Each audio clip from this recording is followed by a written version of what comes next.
Alright guys, it's Stephen here, back with another video on a very sweltering hot day in Manchester, but not quite as hot as Manchester City's day against FC Kitchee, in a game that basically no one really saw due to loads of app problems, due to the app being hard to access for most people. But I'm going to talk about that a little bit today. But first I want to say thank you as ever to my sponsor, the wonderful people over at OneFootball. I literally couldn't watch the game today because I was in work, but I was getting notifications from OneFootball and seeing the goals go in. So thank you OneFootball for sharing those moments with me. If you want to get those moments shared with you and get loads of stats and data during the coming season, loads of transfer news as it breaks, OneFootball is the app for you, I promise you. Download it in the link in the description below. It's absolutely brilliant. Also, if you're new to this channel, make sure you hit the subscribe button so you don't miss any Manchester City content. I make loads of it all the time. Hopefully you'll enjoy lots of it, so hit that subscribe button.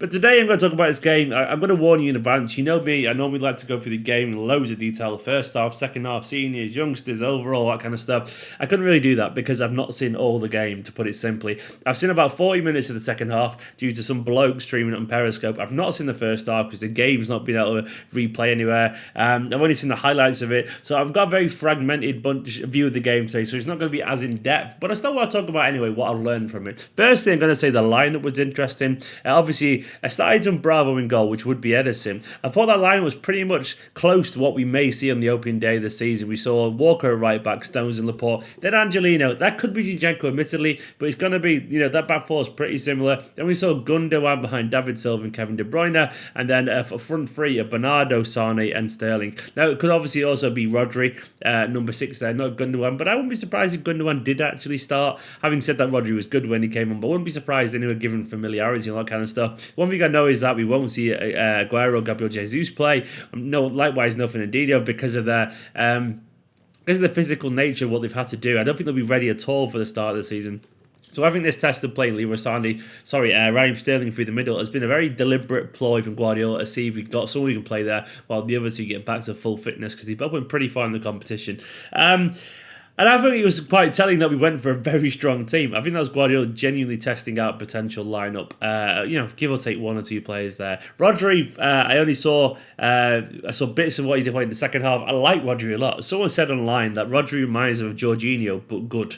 Jorginho, but better. Jorginho's a good player, but Rodri seems to use the ball better. He's much more physical. He's much more. He just seems more versatile in terms of getting around the pitch, and I like Rodri. Honestly, I know it was only against FC Kitchee, but what I liked about him today is that he looks better yet again in the second half display than he has previously. He seems to be getting better and better and better. He's a very likeable player, very physical, very intelligent on the ball. He seems to be able to just basically read the game exceptionally well, and I really like that. I also like as well, from what I saw from the goals, and once again, these are just based off highlights, that all the players were really, really closing down. They looked knackered. They looked knackered in that heat, the humidity and all that kind of stuff, but they were still absolutely closing down, which shows that Guardiola once again has got inside the head and got the mentality right.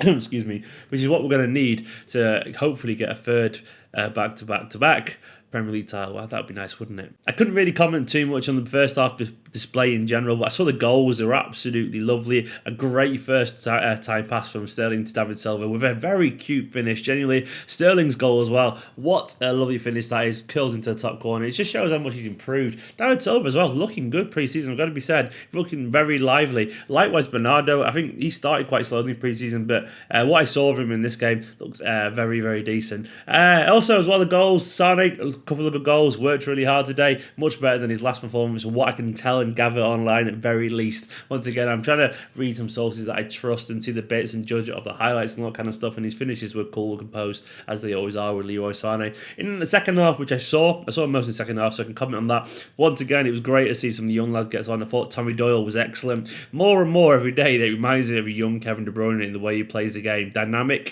forward-thinking, intelligent. I'm hoping that he's a quick learner, because if he is, playing around these senior players, learning from them, he's got a hell of a potential ceiling, like a really high ceiling, if he genuinely can learn from these players, because he's training with some of the best players around in the game at the moment. And if he could pick up bits from David Silva, pick up bits from Fernandinho and Rodri and Kevin De Bruyne, he could be absolutely excellent. As it is, once again, another fantastic cameo. Good to see Taylor Howard-Bellis get on. Not much you could do really in a game, because it's very much attack versus defence kind of scenario, but nice to see him get some minutes. Likewise, Alpha Dionku got on and had a solid little showing at right back. attack, nothing overly standout. But Nabil, I thought, was absolutely excellent once again. I love the way he runs the ball. I'm not saying he's this level, but as I said before, he just reminds you of Messi with his little low centre of gravity and his change of pace. Some lovely driving dribbles that cause all levels of havoc. And in general, the youth players, when they came on, they were all really vibrant, full of energy, full of tenacity. They kept running, they kept trying to score goals, and I absolutely love that hunger and desire to create things. Pozo got a goal as well after some good work once again for Nabil, and Foden's shot fell loose and it ricocheted around before he stabbed it in. He had a decent little cameo as well, created loads of little chances. Foden, I thought, was good as well. He looked lively.